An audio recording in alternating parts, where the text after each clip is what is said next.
TVS insight অনুষ্ঠানে আপনাদের স্বাগত জানাচ্ছি। আমি শেখ আব্দুল্লাহ।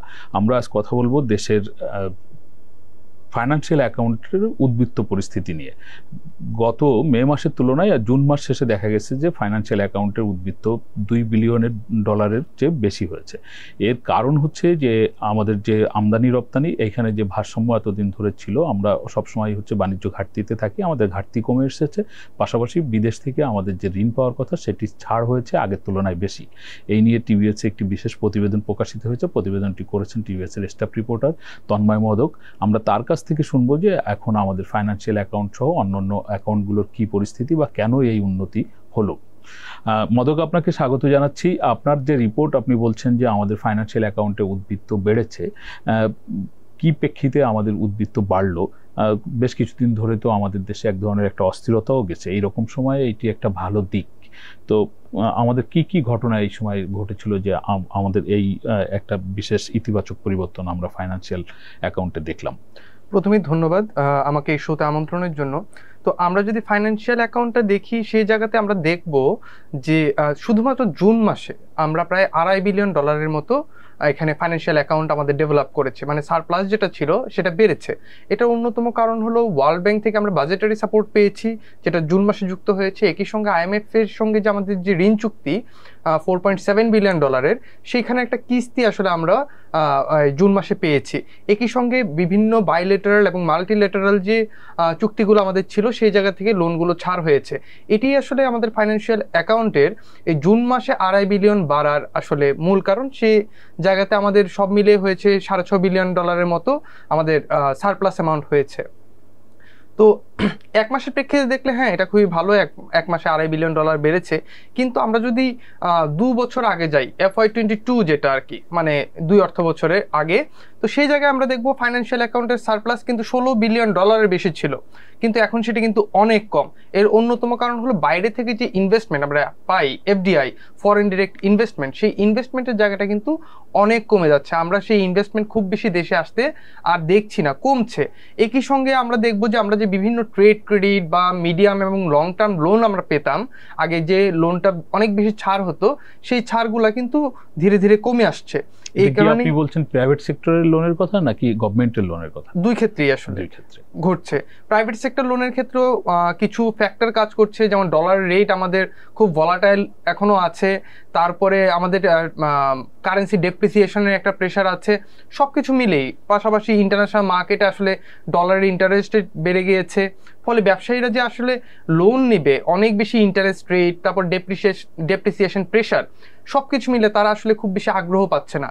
একই সঙ্গে কিন্তু বিনিয়োগের একটা স্লথ গতি কিন্তু আমরা দেশে বর্তমানে দেখছি। নতুন যে বিনিয়োগ হবে, সেই বিনিয়োগটা হচ্ছে না। দেশীয় বিনিয়োগ যেমন হচ্ছে না, একই ধারাবাহিকতায় বিদেশি বিনিয়োগটাও আমাদের এখানে কম আসছে। ফলে ফাইন্যান্সিয়াল অ্যাকাউন্টের যে পরিস্থিতি আমরা এখন দেখছি, এটা আসলে মিন করছে আমাদের দেশের ইকোনমিটা আসলে একটু চাপের মধ্যে পড়ে গিয়েছে। বাণিজ্যের ক্ষেত্রে আমাদের কি অগ্রগতি হয়েছে? আমরা দেখলাম যে আমাদের আমদানি আগের তুলনায় কিছুটা হলে কমেছে, কিন্তু আমাদের রপ্তানিতে একটা ইতিবাচক প্রবৃদ্ধি রয়েছে। সেইখানে কি আমরা কিছুটা ডেভেলপ করিনি? প্রথমত হলো আমাদের যে ট্রেড যে ডেফিসিটটা, মানে আমদানি এবং রপ্তানির যে পার্থক্য, সেই পার্থক্যটা কিন্তু আগের 2 অর্থ বছরের তুলনায় কমে এসেছে আর কি। আমরা যদি 2022-23 অর্থ বছরের কথা বলি, 2022-23 অর্থ বছরে কিন্তু আমাদের প্রায় $27 বিলিয়ন বাণিজ্য ঘাটতি ছিল। সেটা সর্বশেষ সদ্য সমাপ্ত যে অর্থ বছর জুন মাসে শেষ হলো, সেই জায়গায় আমরা দেখছি প্রায় $22 বিলিয়নের কিছুটা বেশি সেখানে ডেফিসিটটা রয়েছে আর কি, ট্রেড ডেফিসিট। তো এটা মিন করে যে আমার ডেফিসিটটা কমে এসেছে। এখন আমরা যদি ভাঙি, ভিতরে যাই যে কেন আসলে কমলো, আমরা দেখব মূলত আমদানিটাই হলো গিয়ে এখানে মূল ভূমিকা পালন করেছে। আমদানি কিন্তু আগের অর্থ বছরের তুলনায় $7 বিলিয়ন আমাদের কমে গিয়েছে। একই সঙ্গে আমাদের রপ্তানি প্রবৃদ্ধি সেটাও কিন্তু আর নেই, এখন আমরা নেতিবাচক প্রবৃদ্ধিতে আছি। আমাদের রপ্তানিও প্রায় $2 থেকে $2.5 বিলিয়ন কমে গিয়েছে। ফলশ্রুতিতে আমাদের ট্রেড ডেফিসিটটা কমেছে, মানে যেহেতু আমদানি কমেছে কিন্তু রপ্তানি কমে গেলেও এটা সুখকর কিছু না, পরিস্থিতি না। আমদানি আসলে কোথায় কমেছে কি আমাদের? আপনি যেটা বলছিলেন যে বিনিয়োগ কম হচ্ছে, মূলধনী যন্ত্রপাতি কম এসেছে, আমাদের শিল্পের কাঁচামাল কম এসেছে, নাকি আমাদের নিত্যপণ্য যেগুলো আমরা আমদানি করি সেই সব জায়গায় কিছু ঘাটতি হয়েছে বা মানে কম আমদানি হয়েছে? হ্যাঁ, আমরা দেখেছিলাম যে এর আগের সরকার হচ্ছে আমদানিতে মানে রিজার্ভ ধরে রাখার জন্য বিভিন্ন ক্ষেত্রে আমদানিতে এক ধরনের একটা সতর্ক অবস্থায় ছিল, কোনো কোনো জায়গায় আমদানি যাতে নিরুৎসাহিত হয় এই রকমের কিছু পদক্ষেপও নিয়েছিল। তো সেই জায়গা থেকে হ্যাঁ আপনি মানে ঠিক আছে যে আমাদের কমার যে জায়গাটা মানে আমদানিটা কোথায় কমলো, প্রথমে আমরা যদি ক্যাপিটাল মেশিনারিজ আমাদের আমদানি প্রায় 30 to 40% কমে গিয়েছে আগের অর্থ বছরের তুলনায়। আমাদের ইন্টারমিডিয়েট গুডস আমদানি মানে ইন্ডাস্ট্রিয়াল র মেটেরিয়াল বলেন বা এক্সপোর্ট যে আমাদের পণ্যগুলো হচ্ছে সেসব পণ্যের র মেটেরিয়াল তো আমরা বাইরে থেকে আমদানি করে নিয়ে আসতে হয়, সেই জায়গাতেও আসলে কমার ধারাবাহিকতা আমরা দেখেছি।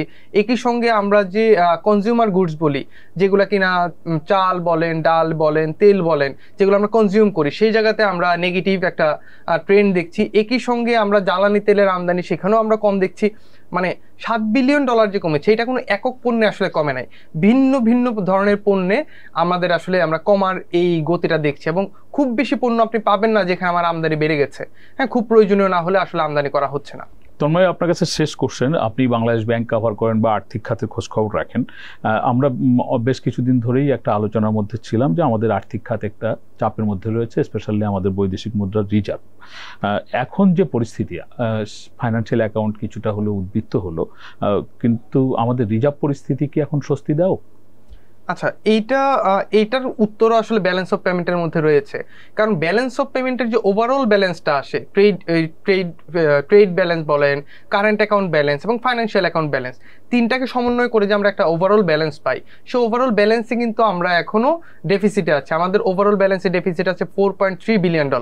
আগের অর্থ বছরে কিন্তু সেটা $8 বিলিয়ন বেশি ছিল, প্রায় 9 বিলিয়নের কাছাকাছি ছিল।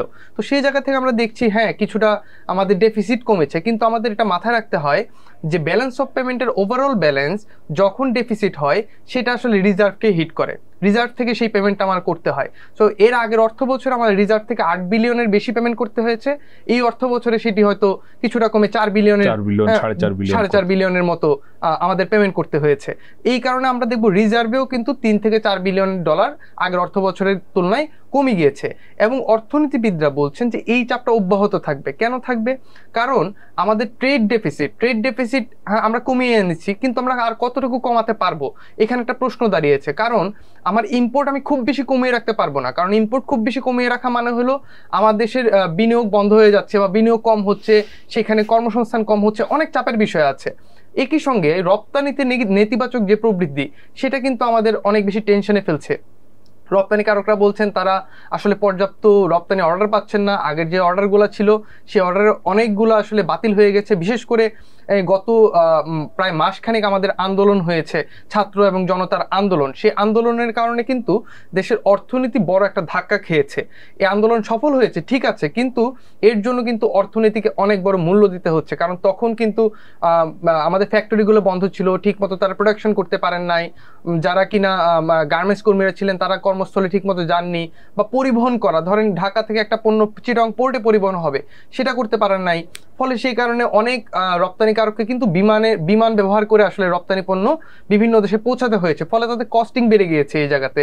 একই সঙ্গে আমরা দেখব আন্তর্জাতিক রুটগুলোতে, ইন্টারন্যাশনাল রুটগুলোতে কিন্তু চেঞ্জ এসেছে। আগে যে ছোট রুটগুলো আমরা ব্যবহার করতে পারতাম, সেই রুটগুলো ব্যবহার করতে পারছি না, বড় রুট ইউজ করতে হচ্ছে, সেখানে জ্বালানি তেলের খরচ বেড়ে যাচ্ছে। সো আসলে ওভারঅল জায়গাটা একটা চাপের মধ্যে আছে। সো এই জায়গা থেকে আমাদের উত্তরণের ক্ষেত্রে আমাদের অবশ্যই মানে আমাদের যে রেমিটেন্সের জায়গাটা, এই জায়গাটাতে হাত দিতে হবে। গভর্নর অলরেডি, বর্তমান যে নতুন গভর্নর দায়িত্ব নিলেন, তিনি অলরেডি কিন্তু রেমিটেন্সের বাজার কিভাবে বাড়ানো যায়, কিভাবে রেমিটেন্স ইনফ্লোটা বাড়ানো যায়, সেটা নিয়ে ব্যাংকারদের সঙ্গে কথা বলেছেন এবং টার্গেট নিয়েছেন যে মানে বছর 2 বছরের মধ্যে $8 থেকে $10 বিলিয়ন রেমিটেন্স কিভাবে বাড়ানো যায়, কি কি পদক্ষেপ নেওয়া যায়, সেই বিষয়গুলা আলোচনার মধ্যে এসেছে। একই সঙ্গে আমাদের যে মিডিয়াম এবং লং টার্ম যে লোনগুলা, আমাদের এই লোনগুলো একটা বড় অংশ কিন্তু আসে বিভিন্ন প্রজেক্টে, সরকারের বিভিন্ন প্রজেক্টে এই লোনগুলো আসে। সো এই প্রজেক্টের কাজ যদি খুব বেশি না আগায়, ওই লোনের ছাড়টাও কিন্তু খুব বেশি হয় না। সো অর্থনীতিবিদরা বলছেন এই যে প্রজেক্ট যেগুলো চলছে, যে চলমান প্রজেক্টগুলা, সেগুলোর বাস্তবায়নের হার যদি খুব ভালো হয়, সেক্ষেত্রে সেখানে ওই পাইপলাইনে যে লোনগুলো আটকে আছে সেগুলো ছাড়ও ভালো হবে। তখন আমরা আসলে রিজার্ভ বলেন বা এক্সচেঞ্জ রেটের যে স্টেবিলিটির ক্ষেত্রে যে প্রেশারটা আছে, সেখানেও আমরা একটা ইতিবাচক ধারা দেখতে পাবো। ধন্যবাদ আপনাকে তন্ময়। এতক্ষণ ধরে আমরা শুনছিলাম আমাদের ফাইন্যান্সিয়াল অ্যাকাউন্ট উদ্বৃত্ত হলো এবং তার উপকারিতা নিয়ে আমাদের আলোচনা। আপনাদের যদি ভালো লাগে আপনারা শেয়ার করবেন, লাইক করবেন। আপনাদের সকলকে ধন্যবাদ। ধন্যবাদ।